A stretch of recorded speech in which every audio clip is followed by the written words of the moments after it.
నువ్వు ఎవ్వరి ఎదలో పూల ఋతువై ఎప్పుడు వస్తావు?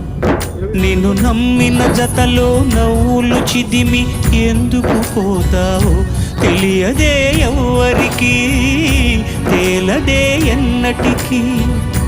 అందుకే నీ కథకి అంతులేదెప్పటికీ.